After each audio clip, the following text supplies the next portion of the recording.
Good afternoon. After we scheduled this press conference yesterday, a terrible event has taken place. Last night, masked men entered the JNU campus and assaulted students and teachers. It was shown live on TV. This incident is perhaps the most clinching evidence that we are rapidly descending into anarchy. It has taken place in the national capital, in India's foremost university, under the watch of the central government, the Home Minister, the LG, and the Commissioner of Police. This is the gravest act of impunity that we have seen in recent times. Nothing can be more shocking and shameful. Did not the Delhi police have any intelligence on this planned assault? If they did not, their intelligence gathering was pathetic. If they did, it was an atrocious failure of responsibility. In either event, the Commissioner of Police must be held accountable. We condemn in the strongest terms what happened in the JNU campus yesterday. We demand that the perpetrators of violence be identified and arrested within 24 hours and brought to justice. We also demand that accountability on officers be fixed and action taken immediately. If there are any questions on this short statement, we'll take those questions first and then we'll move on to the subject for which the media conference was scheduled. Yes.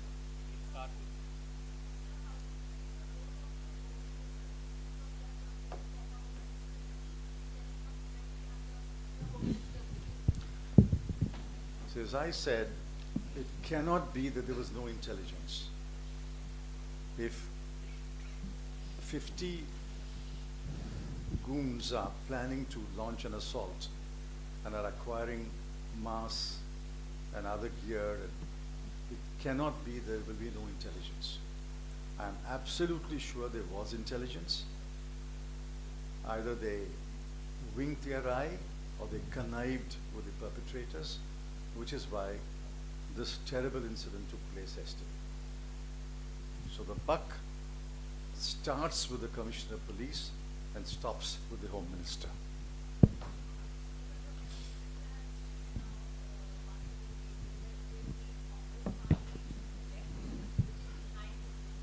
Even the ABVP does not say the Congress party. Even the ABVP says left. The Home Minister is obsessed with the Congress party. Even the ABVP does not say Congress party.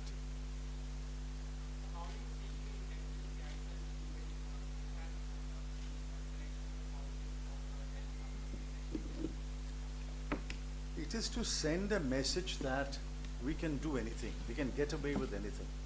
As I said, it is a grave act of impunity. Because we are ruling at the center, our members can get away with anything. It is to send a message of intimidation, threat to the common people of Delhi. But this is precisely the occasion when the common people of Delhi must rise and reject lock, stock and barrel the BJP in the Delhi election.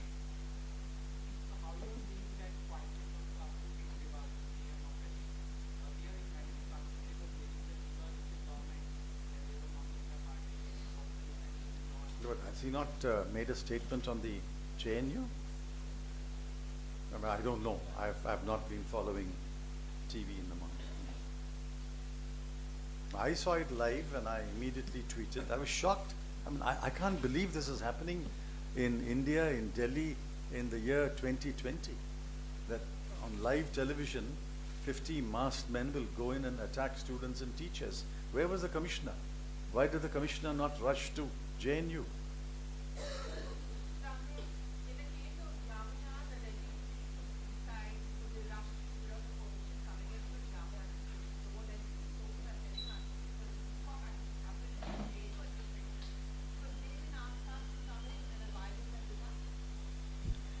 It is a cognizable offense of violence is taking place. You don't require anyone to invite you to come and quell violence. That's the duty of the police, to quell violence. In Jamia Millia, there were protests. The violence was perpetrated by the police in Jamia Millia. Here, violence is at the instance of masked men. The police have a duty to enter and stop the violence. Okay.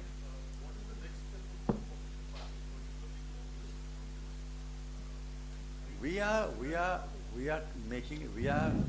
repeating and reiterating, this is a descent into fascism. This is no longer creeping fascism. This is a rapid descent into fascism. All that we see is fascist actions all around. In Jamia Millia, in JNU, in UP. In UP, they said 21 people had died at that time, and the Chief Minister and the DGP said, none of our guns fired. I've yet to see a gun which doesn't fire but will kill. And today, one by one, in Lucknow, in Varanasi, in Firozabad, they are admitting, yes, we fired.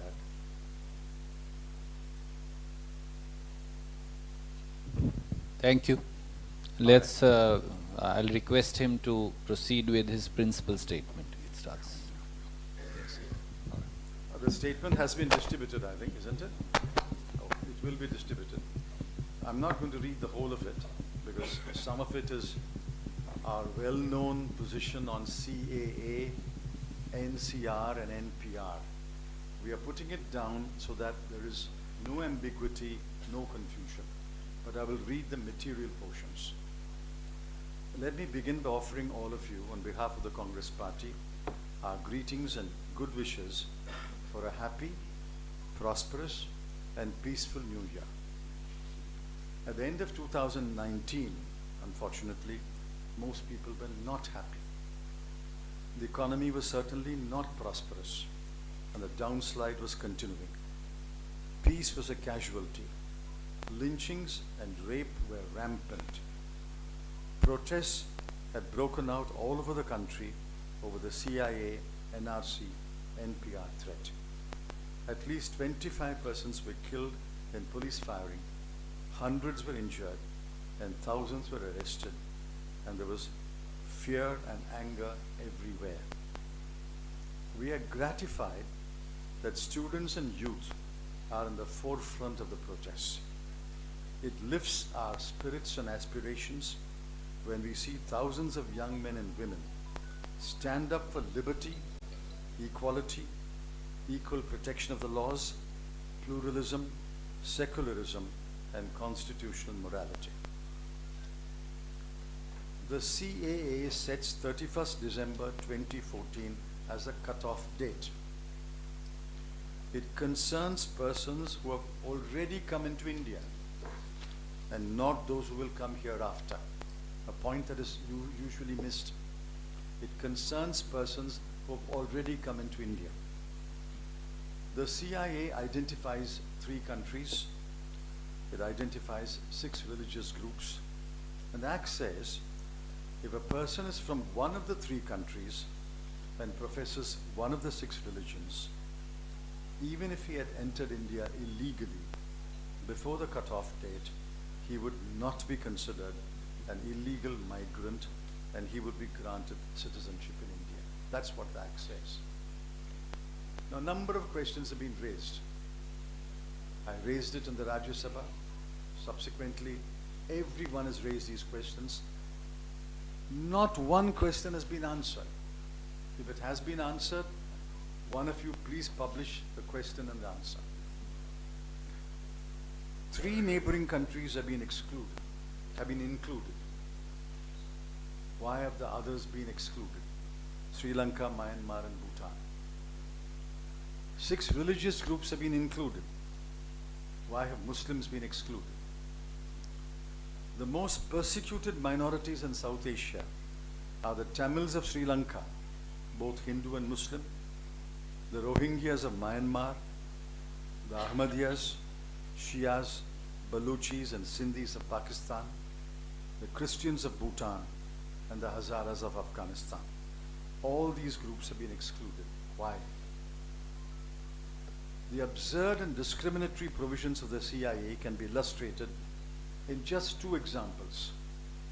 While Hindus will be allowed, Sri Lankan Hindus, mostly Tamil, will not be allowed. While Christians will be allowed, Christians from Bhutan will not be allowed. Why? At this stage, we must answer what the Prime Minister said 2 days ago. He said we should protest in favor of the Dalits and the Hindus and the Sikhs who are persecuted in Pakistan. It's a bogey raised by the Prime Minister. Let me make it clear. We are not opposed to granting refuge and eventually citizenship to any person included under the CAA. Our concerns arise regarding the persons excluded under the CAA. It is obvious that the exclusions are deliberate, premeditated, and intended to harass, humiliate, and strip a section of the people of their citizenship. The answer to the problem of refugees is not CAA, but a humane and non-discriminatory law on refugees. The CAA does not spell out what will be the fate of persons identified as illegal migrants. There is talk of putting them in camps. One camp to house 3,000 persons is under construction at a cost of rupees 46 crore in Goalpora district of Assam. Eminent scholars, sociologists and NGOs have raised several questions. If lakhs of people are identified, how many camps will the government build? Where will these camps be built? Where will government find the money to build these camps? Will the illegal migrants remain in the camps for the rest of their lives? What will happen to their children? Will they also remain in camps? Will they have education? Will they have health care? None of these questions has been answered. Our conclusion is the NRC is a sinister and mischievous plan to divide India. Under NRC, every person residing in India has to prove that he is a citizen of India. All over the world, in liberal democracies, if a state suspects that a person is not a citizen, the burden of proving that that person is not a citizen lies on the state. On the contrary, under NRC, the burden of proving that he is a citizen falls upon the person concerned. This is contrary to the basic tenets of democracy. It is by applying this perverse burden of proof that 19,06,657 persons have been identified as illegal migrants or stateless persons in Assam. No one knows what their fate will be. As a result of the implementation of both NRC and CAA, the persons who will be directly affected will be the Muslims of India. All other religious groups, even if excluded under NRC, will be included under CAA. Only the Muslims will be identified as illegal migrants under NRC and excluded under CAA. Naturally, there is widespread fear and uncertainty among the Muslims of India. Now they've raised a new bogey, the NPR bogey, and said UPA did it in 2010. Let's get the facts right. The widespread protests have forced the government to backtrack on what the Home Minister and other ministers had said in Parliament on many occasions, most recently on December 9 in the Lok Sabha and December 11 in the Rajya Sabha. The government has therefore come up with the idea of NPR and has attempted to liken it with a census-related exercise undertaken in 2010. There is a world of difference between NPR 2010 and NPR 2020. Let me repeat this. There is a world of difference between NPR 2010 and NPR 2020. It's like chalk and cheese. NPR 2010 was conducted in a few states when there was no controversy about NRC and without the unhappy experience of the Assam NRC. Secondly, there was no CAA at that time. Thirdly, NPR 2010 gathered data in respect of only 15 fields. Let me repeat, 15 fields. On the contrary, NPR 2020 will be conducted all over the country. It will be done in the background of the disastrous experience of the Assam NRC and the discriminatory CAA, and the form that will be used in NPR 2020 will have many additional fields. For example, they will ask you, what is your last place of residence? What is the place of birth of your parents? What is your voter identity number? What is your passport number? What is your driver's license? What is your PAN? And what is your Aadhaar? Now I want to ask, who added these fields and why were they added? In terms of text and context, NPR 2010 and NPR 2020 are very different. NPR 2020 with the additional fields is a disguised attempt to do an Assam-like NRC throughout the country, and therefore it must be stoutly opposed.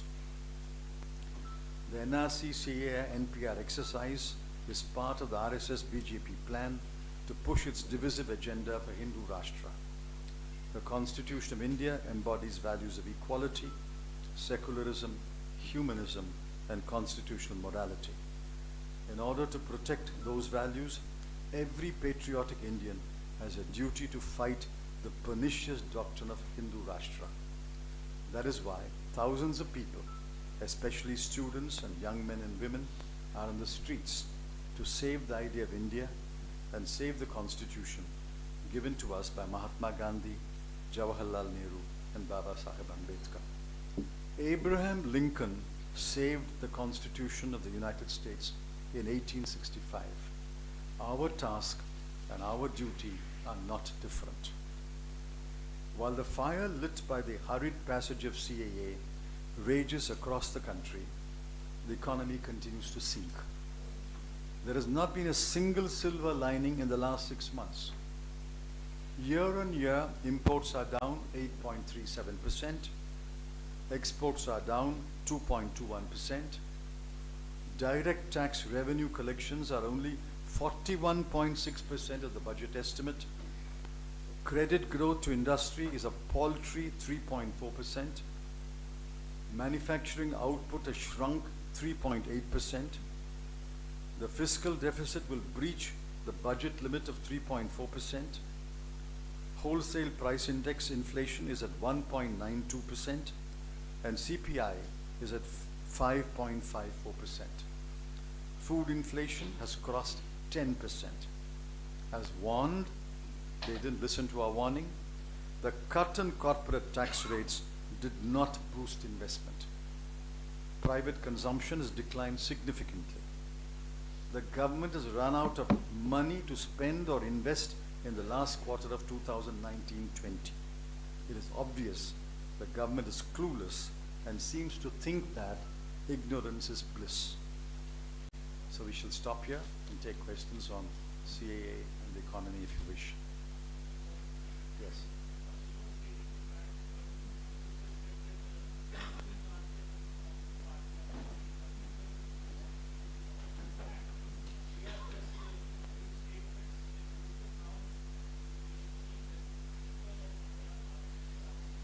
Which part of my statement is misleading? Which sentence of our analysis is misleading or incorrect? Let him point it out.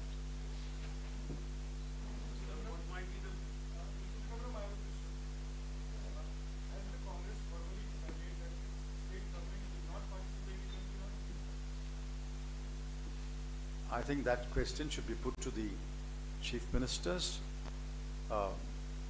As of now, our position is we oppose the CAA and we oppose the NPR exercise. Now, when is the NPR exercise going to start as far as the government of India is concerned? I don't know. Let them first indicate that an NPR exercise has to start. I don't think there is any directive so far from the central government to any state government. I may be wrong, but I don't think any instruction has gone from the Home Ministry to any state government, you must start the NPR.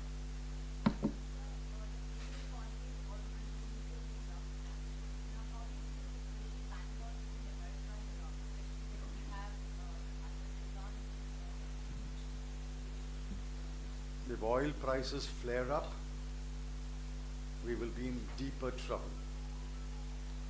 And I don't think this government has any contingency plan to deal with oil prices rising. Now let's finish these subjects first, please.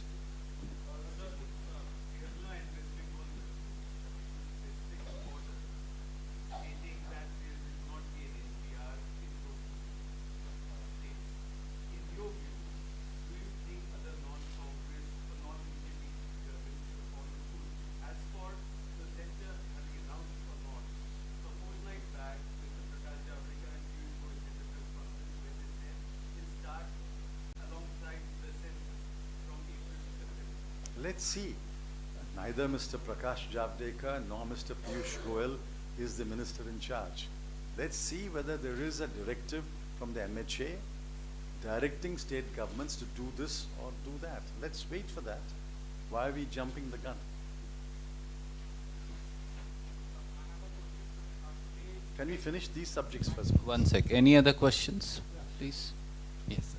Please.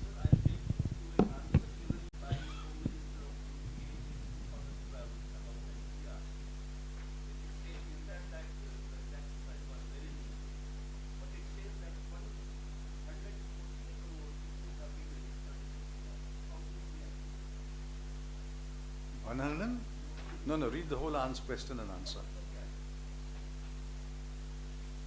Who gave the answer and date?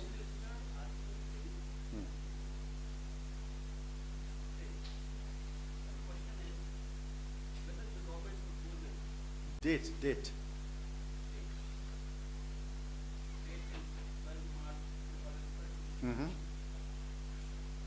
After the census.